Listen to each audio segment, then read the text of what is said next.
मैं पिछले 20 वर्षों से न्यूरोलॉजिस्ट हूँ और आज मुझे आपके साथ एक महत्वपूर्ण बात साझा करनी है।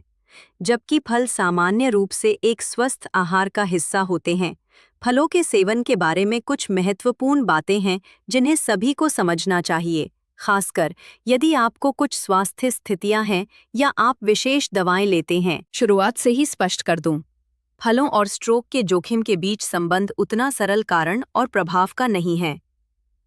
फलों में विटामिन, खनिज, फाइबर और लाभकारी पौधों के यौगिक होते हैं, जिन्हें अनुसंधान लगातार समग्र स्वास्थ्य के लिए सहायक बताता है।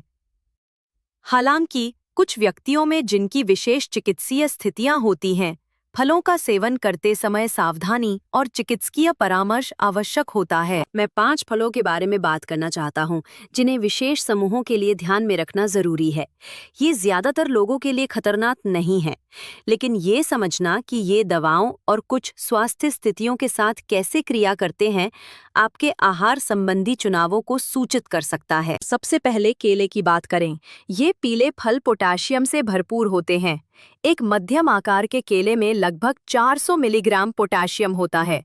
अधिकांश लोगों के लिए ये पोटेशियम लाभकारी होता है और हृदय और मांसपेशियों के कार्यों का समर्थन करता है।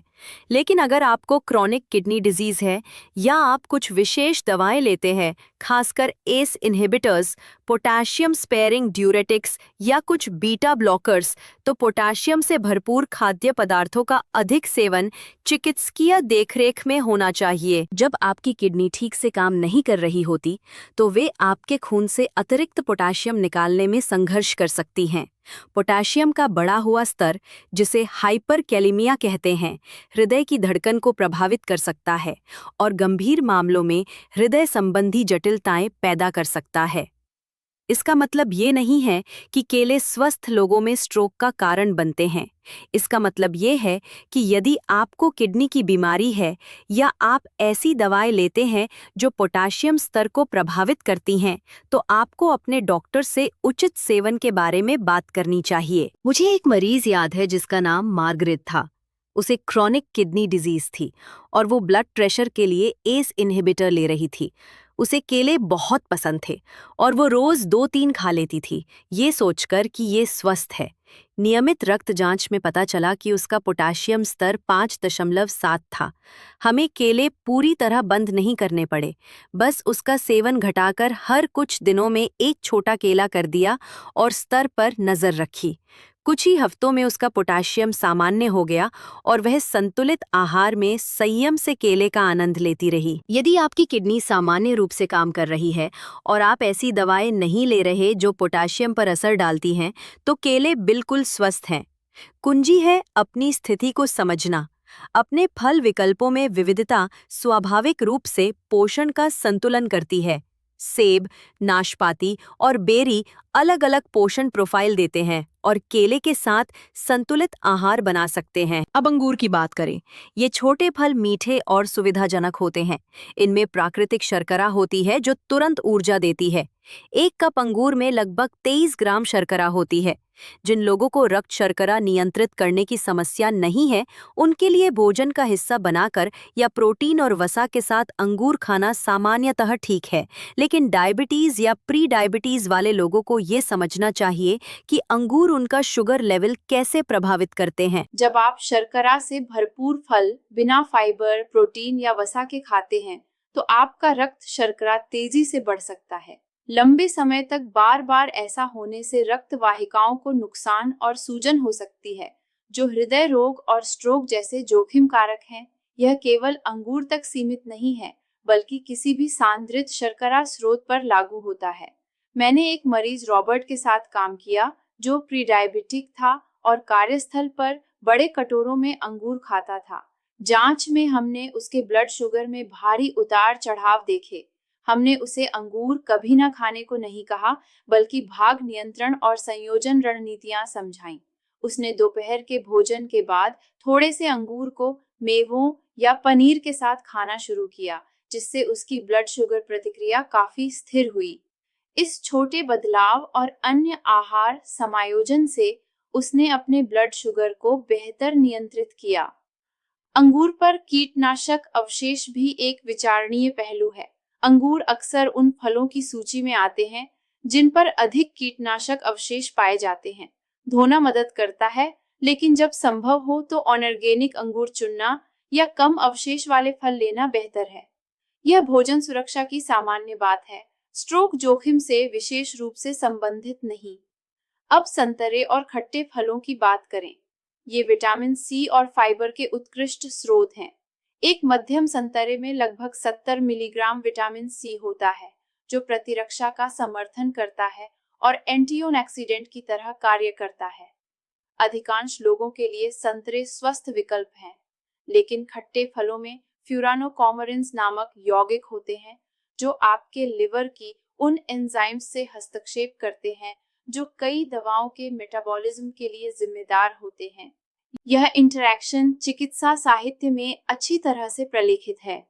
यदि आप कोलेस्ट्रॉल के लिए स्टेटिन्स, कुछ ब्लड प्रेशर की दवाएं, कुछ एंटी एंजाइटी ड्रग्स या अन्य प्रिस्क्रिप्शन लेते हैं, तो बहुत अधिक खट्टे फल या विशेष रूप से संतरे का रस दवाओं के मेटाबॉलिज्म को प्रभावित कर सकता है। इसका मतलब यह नहीं कि संतरे स्ट्रोक का कारण है, बल्कि यह कि दवाओं का स्तर अपेक्षित सीमा से अधिक हो सकता है और साइड इफेक्ट्स पैदा कर सकता है। मेरी एक मरीज सुसान थी जो ब्लड प्रेशर के लिए एम्लोडिपिन लेती थी। उसने स्वास्थ्य रूटीन के हिस्से के रूप में रोजाना बड़े गिलास संतरे का रस पीना शुरू किया। कुछ समय बाद उसका ब्लड प्रेशर बहुत कम हो गया और उसे चक्कर आने लगे। हमें एहसास हुआ कि संतरे का रस उसकी दवा के मेटाबॉलिज्म में बाधा डाल रहा था। उसके बाद हमने उसका साइट्रस सेवन घटाया और दवा का समय बदला, जिससे उसका ब्लड प्रेशर स्थिर हो गया।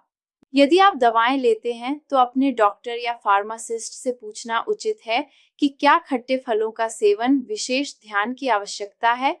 अक्सर यह केवल समय के बारे में होता है, यानी दवा से कई घंटे अलग साइट्रस लेना या बस इसके प्रति जागरूक रहना। विटामिन सी के लिए बिना इंटरैक्शन के विकल्प जैसे लाल शिमला मिर्च उत्कृष्ट है। एक मध्यम लाल शिमला मिर्च में एक संतरे से अधिक विटामिन सी होता है और यह दवा मेटाबॉलिज्म को प्रभावित नहीं करती। स्ट्रॉबेरी, कीवी और ब्रोकोली भी विटामिन सी से भरपूर होते हैं। ग्रेपफ्रूट विशेष उल्लेख का पात्र है क्योंकि इसकी दवाओं के साथ क्रिया अधिक गंभीर होती है। इसमें फ्यूरानोकॉमरिन्स की अधिक मात्रा होती है जो CYP3A4 एंजाइम सिस्टम को बाधित करते हैं। यह एंजाइम कई दवाओं का मेटाबॉलिज्म करता है और इसके बाधित होने पर दवा का स्तर खून में बहुत बढ़ सकता है। ग्रेपफ्रूट से इंटरैक्ट करने वाली दवाओं की सूची लंबी है और इसमें स्टेटिन्स, कुछ ब्लड प्रेशर दवाएं, एंटीहिस्टामिन्स, एंटी एंजाइटी दवाएं और इम्यूनोस्प्रेसेंट शामिल हैं। यह इंटरैक्शन 24 से 72 घंटे तक रह सकता है। मेरे एक मरीज जेम्स को कोलेस्ट्रॉल के लिए एटोरवास्टेटिन दी जाती थी। उसकी पत्नी उसे रोज ताज़ा ग्रेपफ्रूट जूस देने लगी, सोचकर कि यह हृदय के लिए अच्छा है। कुछ ही हफ्तों में उसे मांसपेशियों में दर्द और कमजोरी होने लगी। रक्त जांच में मांसपेशी एंजाइम बढ़े हुए पाए गए। यह इसलिए हुआ क्योंकि उसके खून में स्टेटिन का स्तर बहुत अधिक हो गया था। हमने तुरंत ग्रेपफ्रूट बंद करवाया, स्टेटिन की खुराक बदली और उसके लक्षण ठीक हो गए। यदि आप दवाएं लेते हैं और ग्रेपफ्रूट पसंद करते हैं तो अपने डॉक्टर से बात करें। कभी-कभी वैकल्पिक दवाएं उपलब्ध होती हैं जिनमें यह इंटरैक्शन नहीं होता या डॉक्टर आपको पूरी तरह से परहेज करने की सलाह दे सकते हैं। अंत में अनार की बात करें। ये लाल दानेदार फल अक्सर एंटीऑक्सीडेंट लाभों के लिए प्रचारित होते हैं। इनमें पॉलीफेनॉल्स होते हैं, लेकिन खून पतला करने वाली दवाएं लेने वालों को सावधान रहना चाहिए। अनार प्लेटलेट फंक्शन को प्रभावित कर सकता है और वारफारिन जैसी दवाओं के साथ इंटरैक्ट कर सकता है। यदि आप खून पतला करने वाली दवाएं लेते हैं तो अधिक मात्रा में अनार का रस आपकी दवा की प्रभावशीलता को प्रभावित कर सकता है। ये सभी के लिए खतरनाक नहीं है, लेकिन यदि आप ऐसी दवा लेते हैं तो डॉक्टर से परामर्श करना आवश्यक है। मेरे एक मरीज डेविड को एट्रियल फाइब्रिलेशन के बाद वारफारिन दी गई थी। उसने अनार के फायदों के बारे में पढ़ा और रोज अनार का रस पीना शुरू कर दिया। उसके INR स्तर चिकित्सीय सीमा से बाहर आ गए। हमने आहार की समीक्षा की और अनार ही नया परिवर्तन था। अंततः उसके सेवन को नियंत्रित कर और दवा की खुराक समायोजित कर उसका आयनार स्थिर हो गया। अनार का रस प्राकृतिक शर्करा से भी समृद्ध है। एक कप में लगभग 30 ग्राम शुगर होती है। ब्लड शुगर नियंत्रण वालों के लिए यह विचारणीय है। बीज खाने पर फाइबर भी मिलता है, लेकिन रस में शर्करा केंद्रित होती है और फाइबर नहीं। मुख्य संदेश ये है कि अनार खतरनाक नहीं है, बल्कि ये कि यदि आप ब्लड थिनर लेते हैं तो अपने सेवन में स्थिरता रखें ताकि डॉक्टर आपकी दवा को सही ढंग से समायोजित कर सके। अब मैं आपको बताना चाहता हूँ कि कौन से फल मैं नियमित रूप से सुझाता हूँ, क्योंकि वे पोषण में समृद्ध होते हैं और अधिकांश लोगों के लिए कम चिंता का कारण हैं। ब्लूबेरी मेरी सूची में सबसे ऊपर है। इनमें एंथोसाइनिन होते हैं जो इन्हें नीला रंग देते हैं और अनुसंधान के अनुसार हृदय व रक्तवाहिकाओं के लिए लाभकारी होते हैं। बड़े अध्ययनों से पता चला है कि बेरी खाने वालों में हृदय रोग का जोखिम कम होता है। एक कप ब्लूबेरी में फाइबर, विटामिन के, विटामिन सी और मैंगनीज होता है, जबकि इसमें केवल लगभग 15 ग्राम प्राकृतिक शुगर होती है। एवोकाडो तकनीकी रूप से फल है, लेकिन इनमें चीनी के बजाय स्वस्थ वसा होती है। ये हृदय स्वास्थ्य का समर्थन करते हैं और अन्य खाद्य पदार्थों से वसा घुलनशील विटामिन्स के अवशोषण में मदद करते हैं। स्ट्रॉबेरी भी शीर्ष विकल्पों में है। ये विटामिन सी, फोलेट और पोटेशियम से भरपूर होती हैं। अध्ययनों ने दिखाया है कि नियमित स्ट्रॉबेरी सेवन करने वालों में हृदय रोग का खतरा कम होता है। मुख्य बिंदु ये है कि विविधता बनाएं और फलों को संतुलित आहार का हिस्सा बनाएं। पूरे फल जूस से बेहतर हैं क्योंकि इनमें फाइबर होता है। ऑनलाइन मिलने वाले नाटकीय दावों से सावधान रहें जो कहते हैं कि फल खतरनाक है। वास्तविकता ये है कि फल सबसे स्वस्थ खाद्य पदार्थों में से हैं। स्ट्रोक के वास्तविक जोखिम कारक हैं: उच्च रक्तचाप, धूम्रपान, डायबिटीज, उच्च कोलेस्ट्रॉल, निष्क्रियता, खराब आहार गुणवत्ता, अत्यधिक शराब और मोटापा। फलों, सब्जियों, साबुत अनाज, प्रोटीन और स्वस्थ वसा से भरपूर आहार हृदय और रक्त वाहिकाओं की रक्षा करता है। नियमित शारीरिक गतिविधि, धूम्रपान से परहेज, तनाव प्रबंधन और पर्याप्त नींद लेना स्ट्रोक की रोकथाम में सहायक है। अंततः फल स्वादिष्ट और पोषण से भरपूर होते हैं और अधिकांश स्वस्थ आहारों का हिस्सा होने चाहिए। इन्हें डरने के बजाय समझे कि ये आपकी स्थिति में कैसे फिट होते हैं और इन्हें संतुलित तरीके से आहार में शामिल करें। आपका मस्तिष्क और पूरा शरीर इनके पोषण से लाभान्वित होगा।